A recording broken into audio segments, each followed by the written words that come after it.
down for and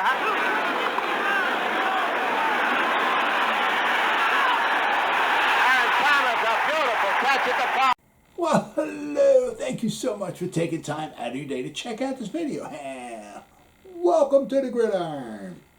And before I get started, I just want to say thank you so much to everyone out there who's been watching my videos. Subscribe to my channel, maybe give my videos a thumbs up, or maybe left a comment, or anything at all you can do to help my channel. I greatly appreciate it. So thank you so much. I'm just trying to get my channel up and running. Anything you guys can do to help my channel out, I greatly appreciate it. So thank you so much. All right, 1933. We're getting up there now. The Giants, the New York Football Giants, 9th season in the NFL. It's also the 14th season in the history of the NFL. 1933 was kind of a special year. 1933 there was 10 teams. 1932 there was only 8. Every year the Giants were in the league, there were not 2 years in a row where there were the same amount of teams. They said 1932 there was 8 teams. 1933 they went up to 10 teams. But also in 1933, a couple things they did add. One was they made 2 divisions. They made the Eastern Division and the Western Division. In 1933 they scheduled a championship game between the winner of the 2 divisions, which made it very, very exciting.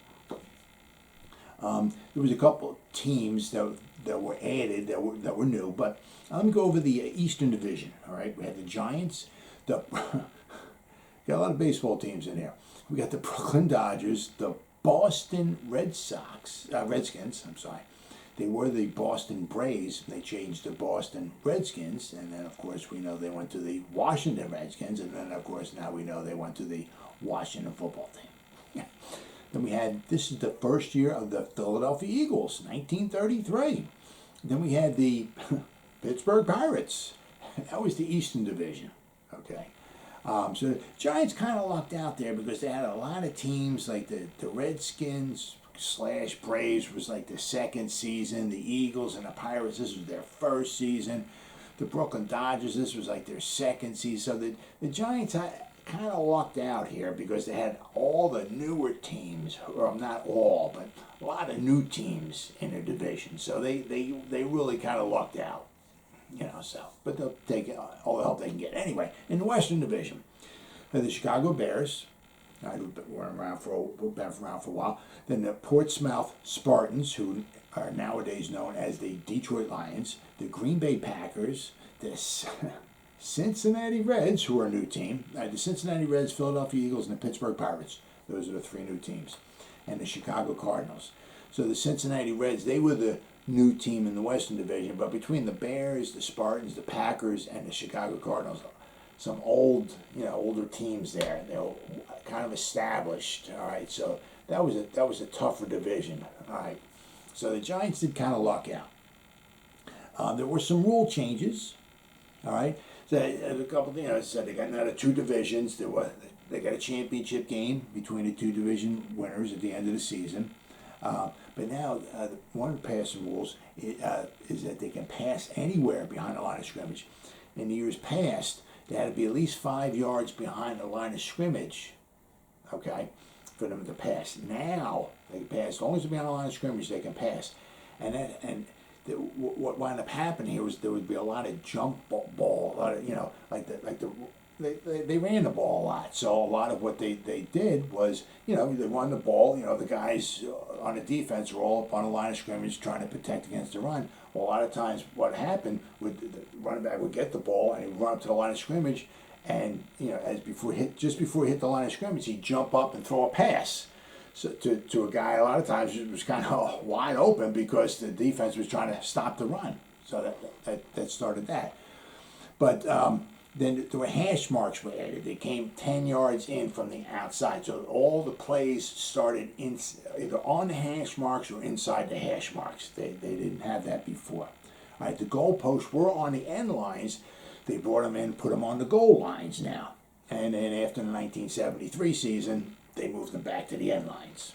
But they moved them. This was to encourage more scoring, try to get more field goals. and hopefully make extra points a little easier to make. So get a little more scoring. Try to get some excitement going, because college football was still king back then, and the NFL had to start doing some stuff to try to get some excitement going. And these were a couple rules that really helped things out quite a bit. Also, a couple of rules were like if you punted the ball and it hit the goal post, which were on the goal line, it was an automatically the ball was there, it was a touchback automatically. Wasn't like it hit the goal post and bounced in the end zone, and not like that. As soon as it hit the goal post, it was a touchback. Also, if you were punting from the end zone and you kicked it and you hit your goal post and the ball ricocheted out of bounds, the way the rules would be today, if it went out of bounds, it was a safety. Or if it hit the goal post and bounced into the end zone, the other team recovered it, it was a safety as well. So those are some of the rule changes, But as I said, a lot of the NFL was trying to do is to try to promote some more scoring, which is huge. Try to get the popularity going. The Giants, they started doing very, very well. They won the Eastern Division. They were 11-3. The next best team was the Brooklyn Dodgers, who were 5-4. So the Giants won, far and away.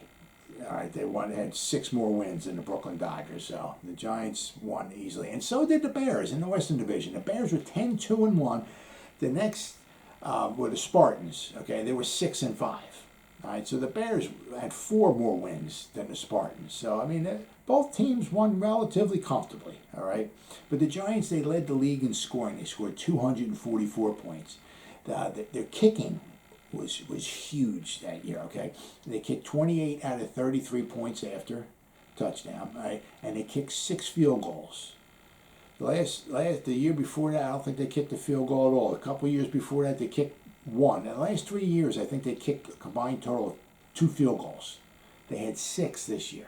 A lot of it had to do, obviously, with the goalpost being moved up to the goal line. The Giants they had Benny Friedman, all right, from 1929 and 1930. He led the league, when he was playing for the Giants. He led the league in passing yards, passing touchdowns, and scoring offense, right? So he was huge. Once he wasn't with the Giants anymore, the Giants' offense took a plummet. The points they scored was very low. So this year, they got an All-American from Michigan, Harry Newman. He was a quarterback. He led the NFL in passing completions with 53. He also led the league in touchdown passes with 11. But think about that. He only completed 53 passes all year, but basically 1 out of every 5 completions went for a touchdown.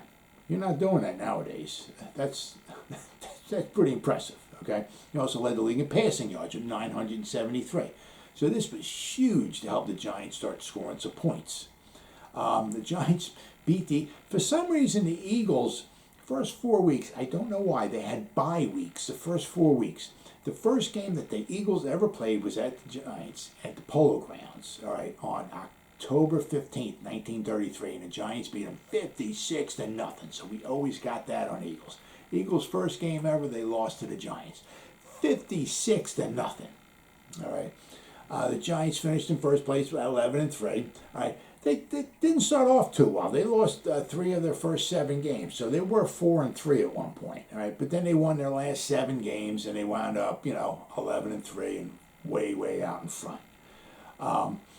There wasn't a lot of excitement pretty much during the regular season because, as you showed you, the Giants, had 11 wins. Their next, the Brooklyn Dodgers had 5. So the Giants were 6 games up on them. The Bears were 4 games up on the Spartans. So a lot of it came down to, a lot of the excitement here was the championship game, which was on December 17th, 1933 at Wrigley Field. I look online, I've seen like anywhere from 25 to 30,000 people were there, all right? You see conflicting reports. Now, it was very, very, very, very exciting game. And in 2019, the NFL's 100th season, this was voted the 51st game, most exciting game of all time, and for good reason. There was 6 lead changes. The game was just absolutely phenomenal. I mean, There was over 600 yards of total offense. I mean, you get 600 yards of total offense back then. That's a lot. All right. The Bears started off. They went up 3-0 on a 16-yard field goal. Then they went up 6-0. Their field goal kicker was very good. He kicked a 40-yard field goal. So the Bears were up 6-0. The Giants tried a trick play early on. All right. Mel Hein was the center. Okay, he's a Hall of Famer. He was also the MVP of the league in 1938. So he was pretty good. He was the center. So, but the trick play was, all right, it was like the hidden ball trick. So instead of being the center, where you have the two guards and tackle, everybody shifted, and he was on the end. So he was able to be a wide receiver as well because he was on the end of the line. So, but what he did was he snapped the ball back to Harry Newman. Newman then gave the ball back to Mel Hein, and then like Harry Newman went. Once again I saw conflicting reports. One thing, somebody said that he like fell back in the backfield, pretending like he fumbled the ball. I saw another report saying he went back to try to like maybe fake to throw a pass or something like that. Well, anyway, the Chicago Bears all bid on it. Then Mel Hein, he had the ball under his jersey, and he started walking slowly down the field. All right, and one of the Chicago Bears guys noticed he kind of looked a little pregnant, but he didn't really think too much of it. Once Mel Hein started running, the guys thought something was up, and he went and he tackled Mel Hein around the Chicago Bears' 15-yard line. The Chicago Bears defense stiffened, but the New York Giants missed the field goal, which would wind up haunting them. I saw reports saying that Mel Hein might still be walking today if he didn't run. He got once he saw the goal line, he got excited and he started running. When he could not run, unfortunately, there's one Chicago Bear defender who tackled him at the 15-yard line. If he just continued walking, he might have scored a touchdown, and the Giants might have won this championship game. But that's the way it goes. All right, so there was 6 lead changes. The Bears were up 6-0. All right, then the Giants scored on a 29-yard touchdown pass. They went up 7-6. Lead change number 1. Then the Bears kicked a 15-yard field goal. The Bears were up 9-7. Lead change number 2. Then the Giants scored on a 1-yard touchdown run. Lead change number 3. The Giants were up 14-9. Then the Bears went up 8 on an 8-yard touchdown pass. The Bears went up 16-14. Lead change number 4. Then the Giants went up on their own 8-yard touchdown pass. They went up 21-16. Lead change number 5. Then the Bears scored to make the final score 23-21. Lead change number 6 with under 2 minutes to go. The Bears, now what happened here, all right, was on the Giants were up 21-16. There was under 2 minutes to go. The Bears couldn't just try to run the ball. They had to do something. So the Bears, what happened was the Bears got down to the Giants' 36-yard line. All right, there was under 2 minutes left to go.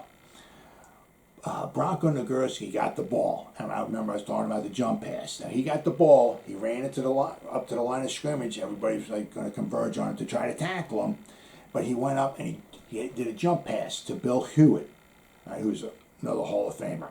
He caught the ball, all right, and all the Giants went. The guys in the secondary went to converge on him to tackle him.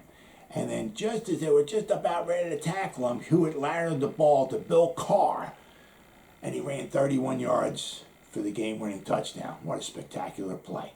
But, they went up 23-21. But time was still on the clock. The Giants still had a chance. All they needed was a field goal. So the Giants got the ball back. The final drive, the Giants reached their own 40-yard line. All right, then they pulled out another trick play. Their running back, Dale Burnett, missed a wide-open Mel Hein, who was standing on the Bears' 30-yard line. Just couldn't get the ball to him. Ball went incomplete. Mel Hein could have caught the ball. Maybe he could have ran it for a touchdown. Maybe got tackled. Maybe the Giants could have maybe tried to kick a field goal, win the game, win the championship. It was to not. But on the last play of the game, got some colors coming on here for you. Watch, check this out. On a hook and lateral play, Red Badgro of the Giants caught a ball and he was trying to lateral it. But however, Red Grange of the Bears tackled him before he could lateral the ball. Red Grange was ready for it. So instead of Red Grange trying to tackle his legs and keeping Red Baggro's arms, so he could lateral the ball, he grabbed his arm so he couldn't lateral the ball. Then he wanted to tackle him, and the game was over. Clock ran out. Bears won it, a thriller, 23-21. This is the first scheduled championship game ever. It has to be certainly one of the best. I know, it's not the excitement and the glitz and glamour and glory that it is today, but 23-21, 600 yards of total offense, right, and 6 lead changes. And the Bears scored a winning touchdown in only the last 2 minutes of the game. Absolutely remarkable. But the Bears might have got the Giants on this one, but I promise you guys, the next season, it's the Giants' turn to turn the favor on the Bears. Well, as always, guys, thank you so much for taking time out of your day to check out this video. You guys stay safe out there and go Giants. Woo!